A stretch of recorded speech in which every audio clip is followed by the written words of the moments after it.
So hopefully you can see my screen. I found this portrait of the Rambam, of Rabbi Moses ben Maimon. I thought it was very interesting, so I wanted to include that. The topic that I addressed yesterday locally was the four paths to engaging with the non-Jewish world. It's a continuation of the discussion that we started, I guess, a week ago on the Rambam, or a couple of weeks ago by now, the Rambam and his views regarding non-Jews. And I explained that there were specific reasons why I was starting with that topic and why I thought it was so important to address that issue. This, in many ways, is continues our discussion about the Rambam, but we're going to take a side track along the way. Eventually, we'll start talking about the Rambam's view of halacha and the boundaries of halacha with respect to the prophet, the Navi. But I wanted to begin with a story or an analogy that the Rambam talks about in the Moreh Nevuchim. Hopefully everybody can see the screen. This is from his his magnum opus, the Guide to the Perplexed, Moreh Nevuchim, chapter 51. And the Rambam states, a king is in his palace, and his subjects are partly in the country and partly abroad. Of the former, some of them have their backs turned towards the king's palace and their faces in another direction. And some are desirous and zealous to go to the palace, seeking to inquire in his temple, and to go and to minister before him, but have not yet seen even the face of the wall of the house of those that desire to go to the palace. Some reach it and go round about in search of the entrance gate. Others have passed through the gate and walk about it in the antechamber. And others have succeeded in entering into the inner part of the palace and being in the same room with the king in the royal palace, but even the latter do not immediately, on entering the palace, see the king or speak to him, for after having entered the inner part of the palace, another effort is required before they can stand before the king, at a distance or close by, his words or speak to him. So of course, it's sort of an easy to understand idea, I think, that the Rambam is communicating. The Rambam is trying to, in essence, portray what he believes to be the pinnacle of an individual's spiritual journey. We've talked about before how the Rambam emphasizes this concept of the intellectual love of God, which in many ways sounds very, I wouldn't say foreign to us in the 21st century. We tend to think things that are spiritual, things that are, I think, in many ways more emotional. But for the Rambam, this idea of the intellectual love of God is the highest form of contemplation and engagement, and in fact, intimacy with God. And the reason that he believes that this is so important is because, as we saw when we talked about his views on Jews and non-Jews, he believes that Hashem has given human beings, Jews and non-Jews, a part of the divine intellect. He's given us reason. He's given us the ability to reason, to deduce logically, to use the intellect to search out for truth. And just as Abraham Avinu did before his encounter with Hashem, come to, in essence, an encounter with God, to be able to deduce that there's only one God, that he cannot be worshipped through idols, that he cannot be worshipped in a corporeal form, that there is only one creator, and that he exists beyond all time and space and our limited comprehension and understanding. Now, the individuals that he portrays in this story about the castle, you know, the individuals that are outside, they have their backs to the castle, their faces are pointed opposite. These are individuals, I think, on some level, that they're consumed by the requirements of daily life. They're not really thinking about the king. They're just surviving. And that, of course, is the dilemma of much of humanity. There are other individuals that know that they want to see the king. They're in the process, right? They begin their journey, but they're still far away. And I think what's most interesting and most surprising is that there are individuals that are around the castle, but they can't find the entrance. And the Rambam will eventually say that in many ways that these are individuals that are only consumed with halacha, with the observance of the mitzvot, which in many ways should be surprising to us, right? Because of course, the heart of traditional Judaism is the observance of the commandments. But for the Rambam, as much as these are assumed, these are a prerequisite or a given, he believes that there's another level that is available to the individual. And that, in essence, is to contemplate God even beyond the mitzvot and to understand who God is. And so many people, I think, have criticized the Rambam by arguing that he believes that philosophers are closer to God than a Talmudist or a halachist. It's not that the Rambam doesn't obviously value the mitzvot. I mean, his greatest halachic work, the Mishneh Torah, and everything that's associated with that, his commentary and introduction to the Mishnah, all these things are consumed with understanding the Torah Shebe'al Peh and the mitzvot. But he believes that ideally, it's almost as if we should aspire to reach the level of a navi, of a prophet. Now he recognizes that not everybody can reach that. Obviously, there are preconditions, there are requirements, there are things that a person has to achieve to be able to spiritually, intellectually reach that level. But that, in essence, is the goal. And so, in his hierarchy, he places this intellectual love of God, this philosophical understanding of who God is, at the top. And it's something that people should aspire to. Now, the reason that I started with that, and the reason that I think it's important to mention that just before we take a side trip, is because, again, the Rambam believes that intellect is part of, one might say, the divine gifts that God gives to us, right? He creates human beings, he breathes into man, but he also gives us something with which is unique to individuals.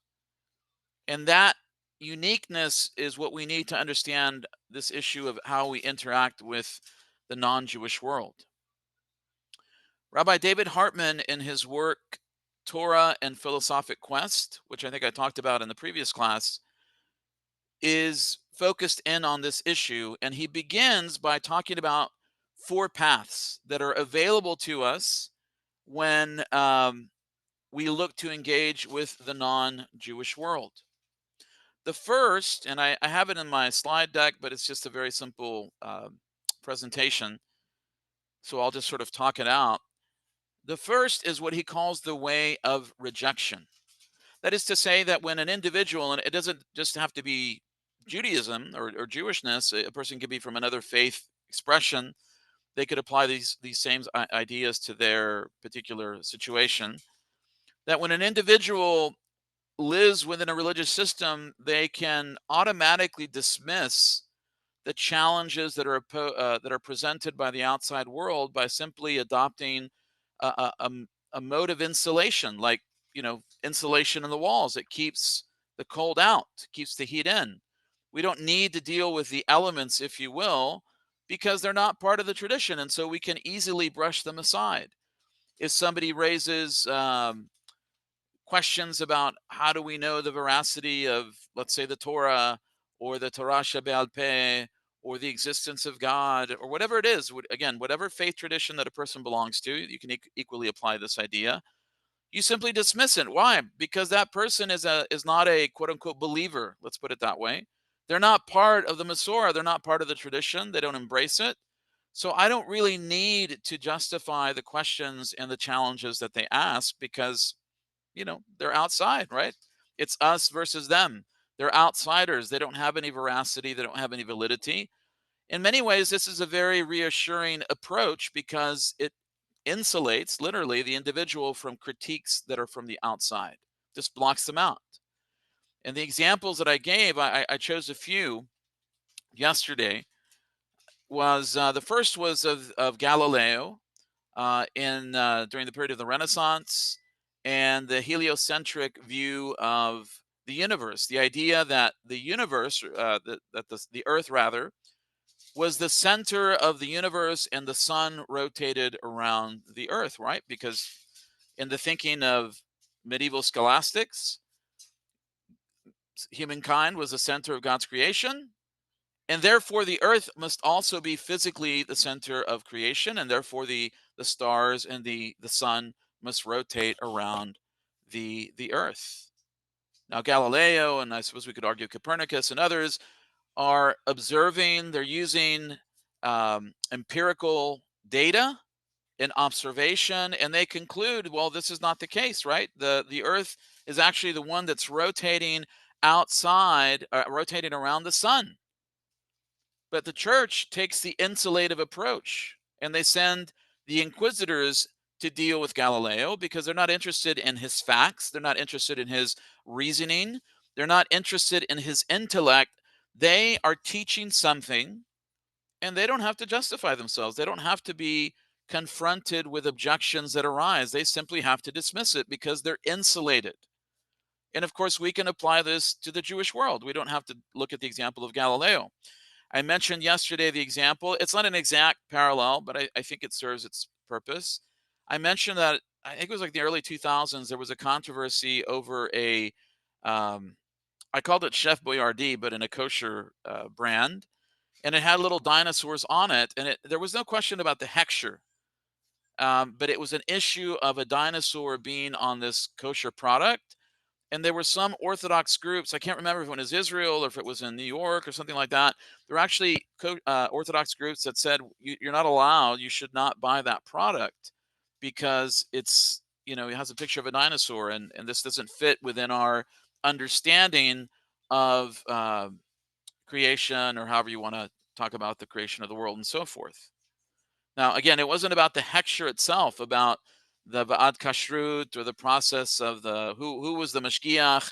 It was about the issue of a dinosaur because it was felt that it was introducing elements from the outside, and the simplest way to deal with that is just reject it. We don't even buy that product because it's something that we consider to be problematic and it's offensive, and we don't want to transmit that idea to our children. And there were other examples that I gave, but I think for the sake of simplicity, these examples should illustrate what I'm trying to communicate. You just block out what you believe is not part of your belief system. Now, the second approach that Rabbi David Hartman talks about, again in his work, Maimonides and Philosophic Quest, is the idea of dualism. And I think this is something that many of you have probably encountered before. It's individuals that are, you can use obviously Jews as an example. They're Jewish. They may be part of a community, a synagogue. They may be very traditional in their observance of the holidays and other things, even kashrut. I had a professor, I'm not going to mention his name, but he told us, I keep kashrut not because I believe in it, but because I want to have people over in my home so that they can eat, so that they can feel comfortable. So he didn't believe that kashrut, in terms of the separation between meat and milk and other things, was something that was divine in origin.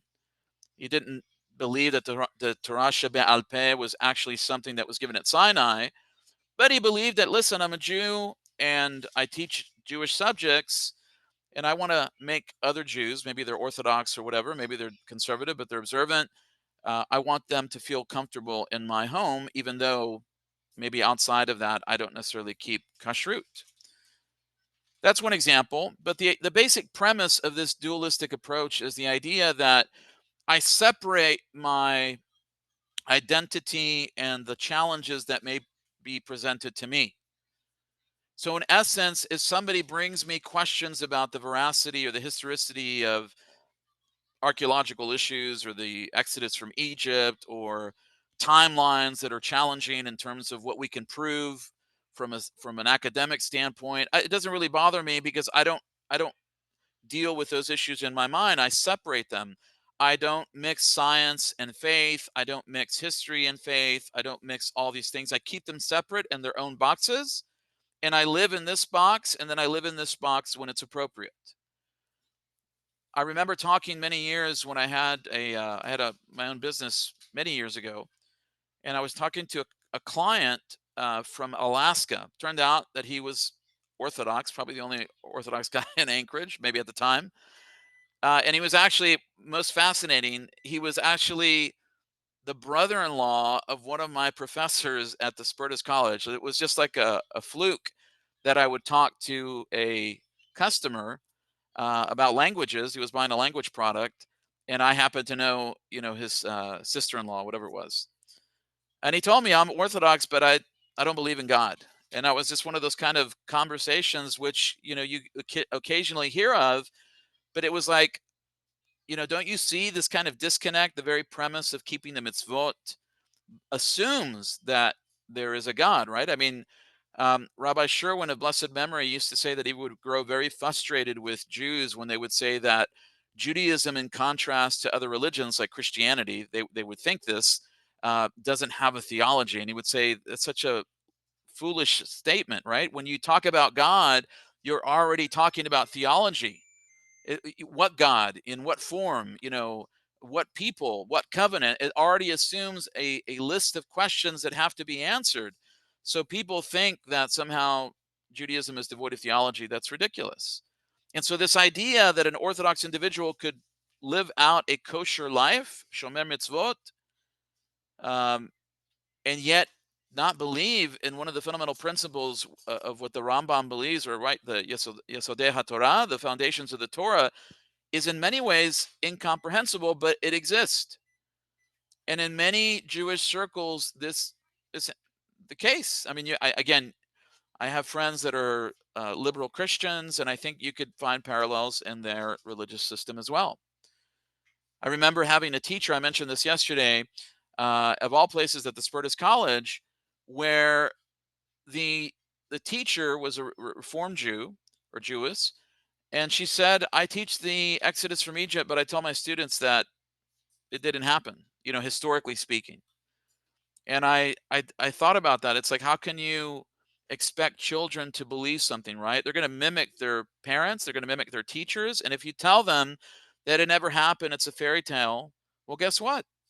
They're going to adopt the idea that it's a fairy tale. And yet they might grow up, and when Passover comes, they might celebrate Passover with their family, and they might show up to Yom Kippur and Rosh Hashanah and things of that nature. But it's a bifurcation. I live in a religious world because it's beneficial to the community. One of the arguments that this individual that I was speaking with in Alaska told me is that, oh, keeping the mitzvot is great, even though I don't believe in God, because it furthers humanity. It strengthens the Jewish people. We do such good things. We, build hospitals. We do all kinds of things. And so, for the sake of order and for the sake of promotion of a peaceful, civilized society, these observances are helpful. And I think that, in fact, is I think the perspective of many individuals, certainly in the West.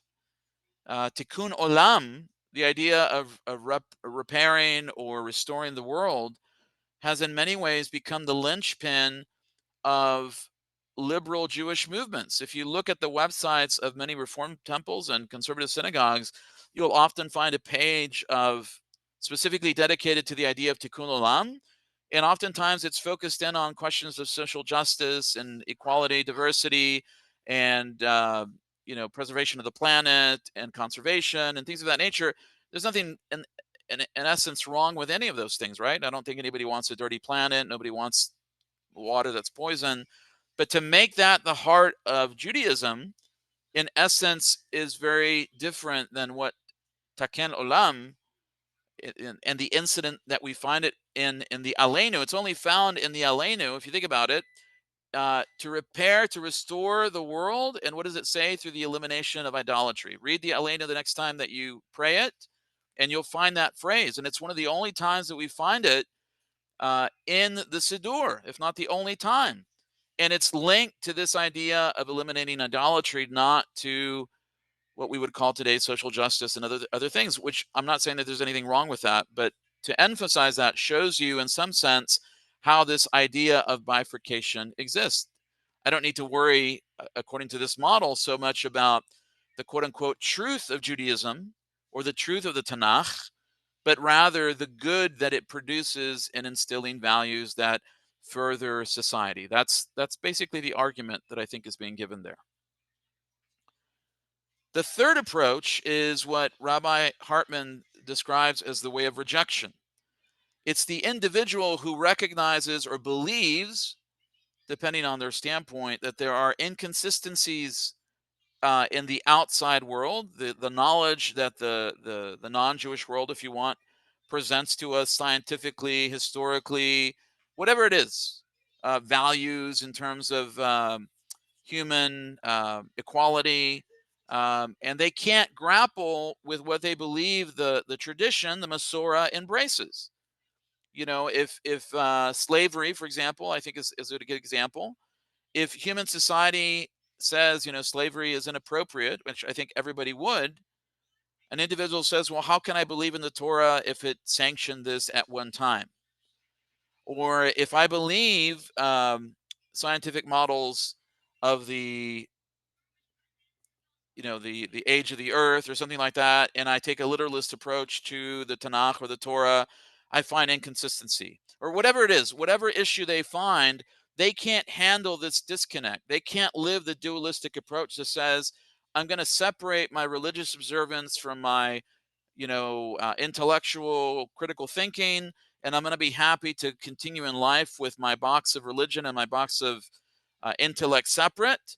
They're like, I can't live this inconsistency. Those who reject the tradition because they say, I can't lie to myself.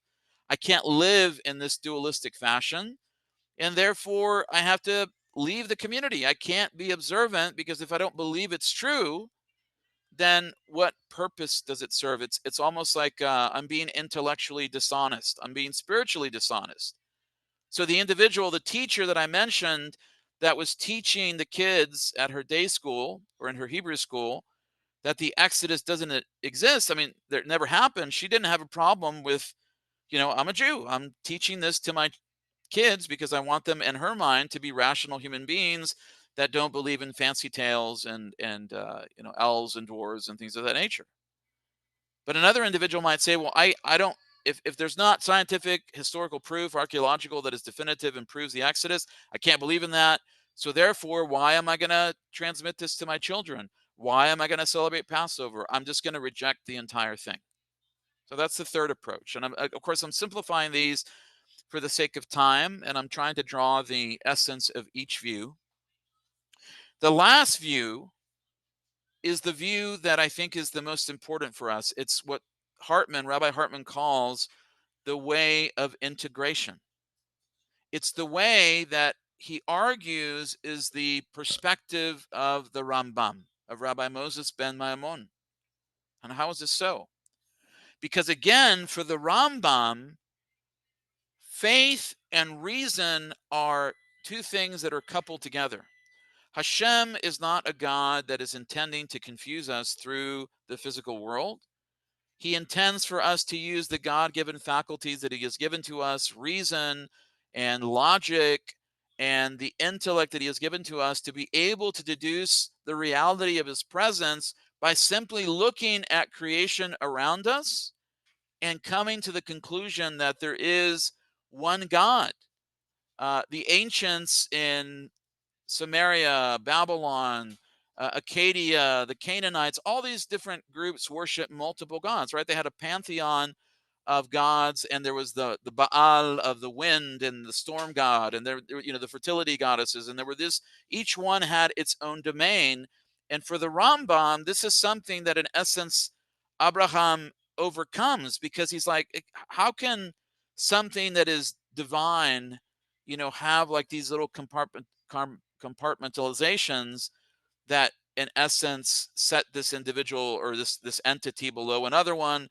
Then they're not truly God, right? They're just sort of a power. There's something that has some limited control, but there must be something there. There must be a primary mover. There must be a primary cause. There must be something that is the one orchestrating all of these things. So for the Rambam, human reason is accessible to all people. That's why he can use Aristotle. That's why he can learn from the Kalam. The Kalam are the Arabic philosophers and the Arabic schools of philosophy. He doesn't have any problem using that because he can learn and extract and say, oh, this is a good point. This is something that makes sense because, again, if everybody is endowed with a measure of intellect that God has given to them, then they're able to deduce a measure of truth in and of themselves in their own respective traditions.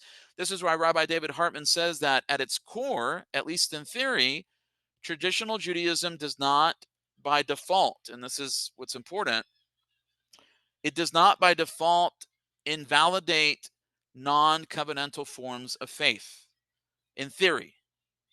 Now, how do we apply that practically? Well, that gets a little bit more complicated. But for the Rambam, the fusion that exists is between reason and faith. And this is why he believes that when we encounter something in the Masorah that is outlandish, we have not only the right, but almost the obligation to consider if this is actually the intent that is being transmitted. Now, I know that Aura is on the line, and I know that one of her great um, uh, uh, loves is the Agadah or the Agadot and the Midrashim, because sometimes the Agadot and the Midrashim will tell what seem to be very fanciful tales, right?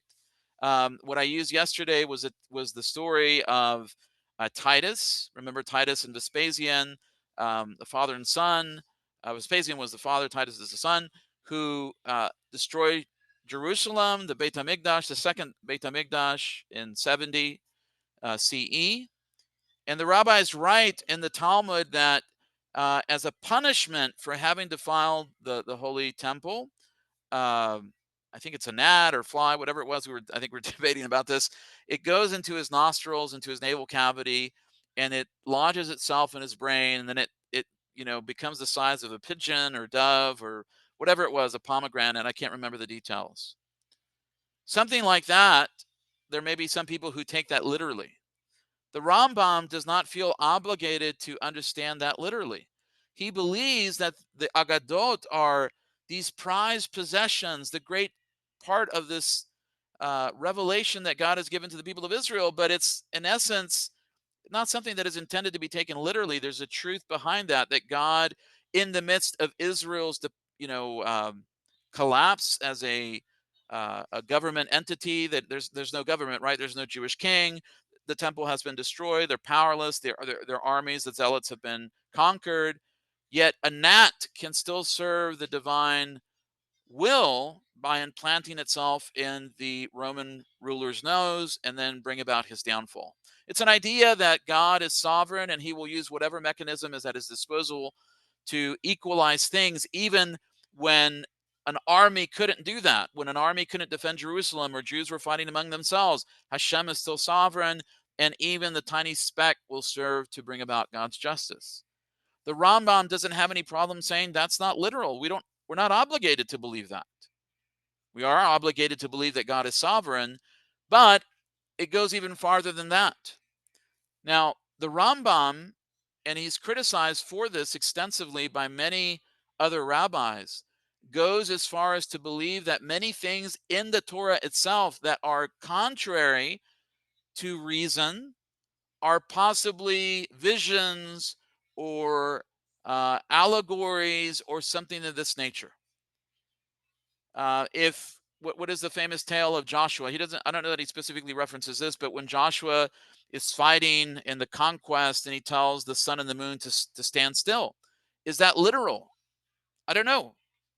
The point is that Joshua acts with faith and he trusts God to sort of work out whatever it is. But whether it happens physically in that form or the laws of physics are contravened, or if there's a miracle that's implanted into creation from the beginning of the world, whatever it is, it's not about the literal aspect of that. It's about the belief that Hashem acts on behalf of the people of Israel. The Rambam doesn't have any problem with that. In fact, what I mentioned yesterday is that he would go as far, I believe, as to say that if we find something that we know is tangible, this cup of coffee, and I'm reading, this fictitious passage that I'm making up in my mind, that let's say the Torah says that a cup of coffee has to be square or something like that. I know it doesn't make a lot of sense, but I know physically that right in front of me, this cup is this shape and it has these attributes, and I can see and I can look at it and I can empirically understand. The Rambam would go as far as to say that we must understand the biblical text or the rabbinic text in a different manner, because Hashem is not out to confuse us or to deceive us. The Bible, the authors of the Bible write poetically. They write in different forms. They're not writing in simply one form. Yes, the Peshat, the literal reading of the text, is critical. But when it comes to things that are more difficult to understand, the Rambam is perfectly fine with saying Hashem has given us the ability to understand, and we cannot divorce ourselves from, grappling with these two things. That's why we call it the way of integration, because we have to integrate what we consider to be the human knowledge. And in reality, the Rambam would say this is God-given knowledge. God does not do illogical things for the purpose of confusing us. He doesn't square the circle. He doesn't create a rock that he cannot lift. These are, if you took philosophy back in high school or college, you might remember some of those questions. He is the source of all things, and he wants his creation to be able to come to the knowledge of his existence. Now, again, the Rambam is criticized for these approaches by many individuals. But I think in many ways, it's based upon this very fundamental belief that he has. When you read the Mishneh Torah, it's very clear, very succinct. Everything is defined. It's in line in many ways with the perspectives of, I think, other Sephardic rabbis like Yehuda Halevi. I think you could go back further to Rav Sadia Gaon and others who believe that the mitzvot are specific categories of Judaism, and as a consequence, they have to be defined and understood as they are intended. This is one of the reasons I think that individuals who argue that the Rambam had, later in life, had a secret conversion to more mystical trends of the type of Kabbalah that we know today are very problematic, because his entire life, it's not that he doesn't believe in mysticism, but it's a different type of mysticism, something that is rooted in the Andalusian tradition that is very different from the Zohar or from later Lurianic Kabbalah or other mystical texts. For the Rambam, they have these statements that we find in the Torah or in the Talmud, they have to be clear in their straightforward sense, and they have to be something that can be applied. Now, why is this important? Well, the reason that I mentioned that this is critical for us as a community locally, and the people that we work with outside, is that I think that in many ways, people often have a tendency to leave their logical side and put it on the shelf, and then only focus in on the emotional, the spiritual, what is more ethereal. And I think that that's one of the reasons that we lead, or that we see individuals. It can happen within the Jewish community. I don't think it's not as common, but there have certainly been individuals that have fallen into that. I mean, think about Shabtai Zvi and what happened in the 17th century. You read, we had a couple of years ago, we had a professor from Spertus, uh, uh, Matt Goldish, who wrote a book called The Sabbatean Prophets. It's an amazing book, and he lectured on it for the synagogue online. And you read about the things that he writes, and it's incredible. Because if you were living in the 21st century and turning on the television, you could easily come across religious channels that would be almost exactly the same as what was happening in the 17th century in these Jewish circles that were believing that Shabbatai Zvi was the Mashiach. Now, why is that important? Again, why? Because in many ways, when an individual bifurcates their reason from what they believe to be their religious part or their spiritual part, that's a major problem. That's a major weakness. It's not consistent with what the Rambam would have believed. And I think it exposes an individual to follow what I would call almost cultish type behavior. When an individual lessens their critical thinking and doesn't believe that critical thinking is part of the gift that God has given to us, that's a big problem. It doesn't mean that we have to, not believe something. but it can never be truly divorced from our spiritual experience. They must go hand in hand. When you look at Jewish history, when you look at the destruction of the temple in Jerusalem in 70 CE, Josephus, the Jewish historian, tells us that at the very end, some people died because there was a prophecy that was given that there would be a deliverance, and they stayed in a certain area of the temple. It was very apocalyptic, and everything was going to happen, and it transpires, and of course, it doesn't happen, and the people die. And of course, we can say, well, in many ways, that's completely divorced from our modern civilization, but is it? We see in other religious traditions that there are many times cults, that individuals forego their ability to reason when something is clearly to an outsider would seem to be a red, alert, an alarm. People don't see it, even sometimes when they're very well educated, because they have bifurcated the intellect when it comes to religious issues. And they only focus in on the emotional aspect of what they feel, what they believe. Now, the Rambam was criticized, and I think there is a possibility, there's a danger in this, that his emphasis on the rational can also go to its own extreme.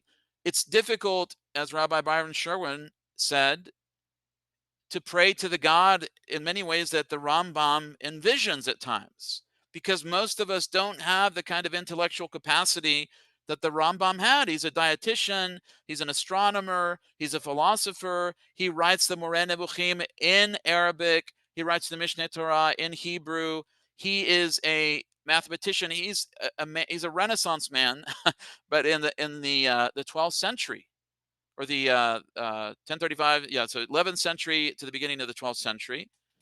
So not most of us are not the Rambam, right? We might aspire to that, but we don't have the ability to equal who he was. I mean, the guy works a full-time job and also, author these incredible works that still impact our lives today.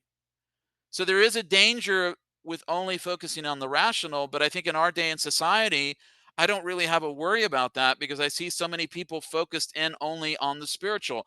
How many people do you know, and this affects the Jewish community tremendously, when people say, well, I'm not religious, I'm spiritual.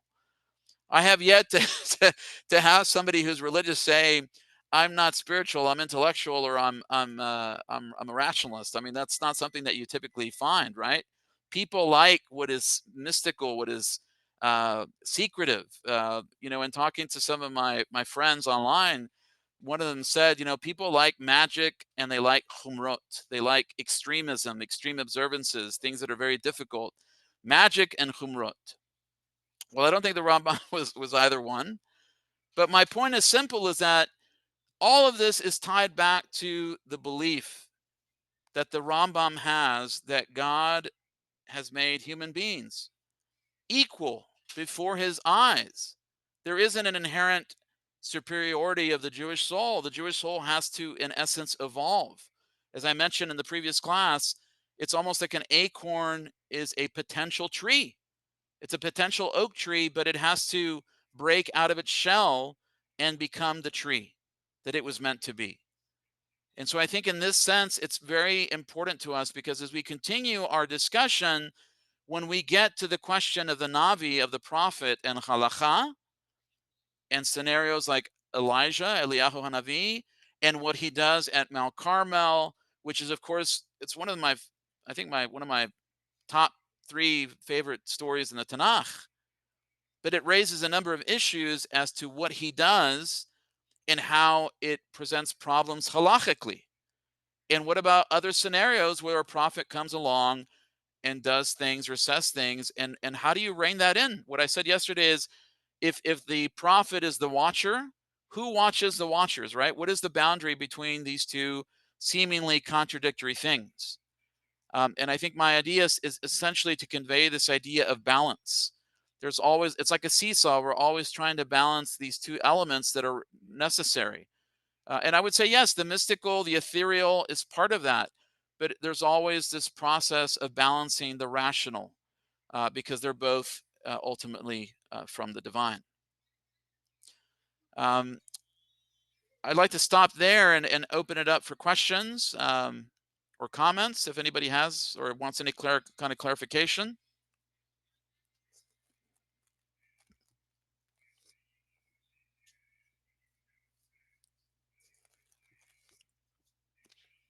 I will say one thing. I'll let people think. And I told this to somebody last week that I met with. I said, this is my personal goal. I said, my personal goal is to be, because, we have people contacting my wife and I, and sometimes their path is, they're interested in a Jewish path. We refer people to Or HaTorah. We told them, maybe you may want to try Achdut Yisrael. Maybe you should go to Beth El. Maybe you should go to this synagogue. Or, you know what? Maybe I think you should really reconsider your desire to change from your church. I think that might be the optimal way, or maybe find a different one. Oh, whatever it is, we try to be honest with people. And I told this person, my goal is to be intellectually honest, even if it conflicts with my personal religious conviction. And what do I mean by that? Because I have to believe that if an individual is searching, if an individual is sincere, that they will find the path that Hashem wants them to find. I don't have to sell them something. I don't have to compromise my religious belief to not be intellectually honest with them and answer the questions that they may ask, where they may have a good point and where we may not have necessarily the best response to that specific question, or simply responding, I don't know. Because I think that is in some way, it's a measure of humility. Uh, we don't have all the answers. We have a Masorah that is very deep and like an ocean, but any individual is limited in their ability to swim the ocean, right? I mean, if you lived your whole life, how could you ever go to the vast expanses of the Pacific Ocean or the Atlantic? And so I think in some sense, maybe that's something that's important. We have to try to transmit our honesty with people, our intellectual honesty, as part of this process. Because when we lose that, I think it's not just a question of hubris. It's not just a question of pride, but it's a question of I sort of have it all figured out, and that has its own danger and its own challenges associated with it. A person who doesn't know um, has the ability to be more, I think, compassionate, to listen and to think about what the person is saying, and then judge the appropriate answer for that individual. So, any questions? I have a question, Rabbi. This is Vered. Rabbi, did Rambam ever speak on um, being able to not do certain mitzvot if you didn't believe in them? No, I mean he assumes that the fundamental principles of faith, the Yesodei HaTorah, the foundations of faith, which begin the Mishneh Torah, is that to believe that there is one God, right? To believe that He is the one who has created everything. And the way for Jews to know God, remember I said there's two ways to know God: God of creation or the God of Sinai. So if you're going to be a Jew, it's assumed that you will accept the covenant as it stands. And I think that for him, the denial, this is what is interesting about the Rambam. He authors the Anima Amin, right? The 13 principles of faith. We sing it today as the Yigdal in a hymnal form, as people like to say. Um, it's interesting because in many ways, it's like the only doctrinal statement that you can find in Judaism. And it's not really a doctrinal statement, but it has those elements. Because for him, it's perfectly reasonable, I get back to that word, to believe. How can you keep something that you don't believe, right? For him, to believe in God as a Jew is to keep the mitzvot, because that's one of the fundamental principles of faith. And if you don't believe in that, for him, what does he say? It's in fact, I mean, it's based on the Talmud. A person doesn't have a share in the world to come, right? I mean, if Epicurus and things of that nature, if they don't believe in the Torah, even one point, I'm paraphrasing, that's a serious issue for him, because how can you not believe in the revelation of God at Sinai? if you are a Jew. So I think for him, it's like unconscionable that an individual would do that. Of course, if an individual fails, there's the process of teshuvah. But he believes that, for him, belief is extremely important. I mean, I'm going to say something that sounds a little odd, but I think it's interesting. It's almost like a statement of faith, like a doctrinal statement, as I said. And I think in some sense, it's made people uncomfortable because he's really, I think, one of the few rabbis that does this. Like the individual that truly believes will have these patterns of faith. And of course, when he formulates this, there are individuals that will respond to him and challenge him and say, basically, who are you? I mean, this is the Rambam, and people are saying, who are you to make these kinds of authoritative statements regarding belief? There are other people who believe, that we're better than you. They were better Jews than you, that believe that one goes as far as to say that God was corporeal. And he talks about the Shir Koma and other mystical texts and so forth. It's about the issue of what are the parameters of faith? What are the parameters of acceptability? Um, what defines heresy? And of course, what defines apostasy? So the Rambam, in many ways, is very radical and very unique in these ways. Of course, I mean, today we don't really have, you have position papers, right, in synagogues. You have, if you're affiliated with Orthodox, you know that you're going to have a mechitza. You're going to have, obviously, men and women separate, a siddur that's going to be reflective of Orthodox standards. Every denomination or group has its basic perspective. It's all about the observance of the law, right? At what level are you? Or the incumbency of the mitzvot. That's really what it is. I mean, there are also different beliefs that inform each of those groups, right? If you believe the Torah was given at Sinai, and that the oral Torah was given at Sinai, then you're usually going to be right of center in terms of observance.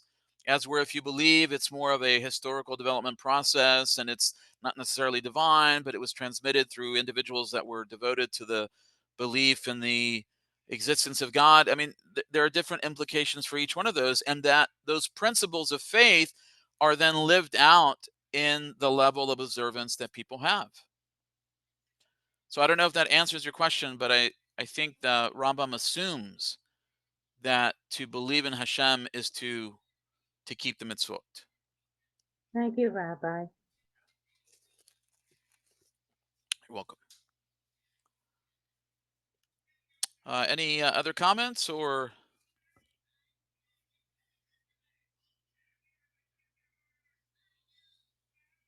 No? Any jokes? Everybody's silent. Everybody's tired. Okay. Well, I mean, if you do have any questions, you can always contact me after the fact, and I'll be happy to address them in future classes or individually if I have the opportunity to write to you. And I hope that this series, we're going to continue with this. And I think it's interesting because, again, it delves into a number of different issues. And understanding where people are coming from, I thought that this was very important, just understanding the backgrounds of many of the people that we have. And I think it's something that hopefully, B'ezrat Hashem, will be helpful as we proceed. So we'll go ahead and stop. And again, if you have any questions, just feel free to reach out. For those of you who are local, please remember that Rabbi Tarlo will be speaking this coming Saturday, the 21st. He'll be with us at Shacharit, and then he'll be with us throughout the day, throughout Havdalah, I believe. And he'll have an afternoon talk, I think roughly at 2:30, 3 o'clock, I think is the target time. So for those of you who will be there, we'll see you then. And I'll say Shavua Tov. Shabbat Tov. Thank you, Rabbi. Thank you, Yehuda. Thank you, Rabbi. Thank you, Rabbi. To be Thank you. Shavua Tov. Shavua Tov.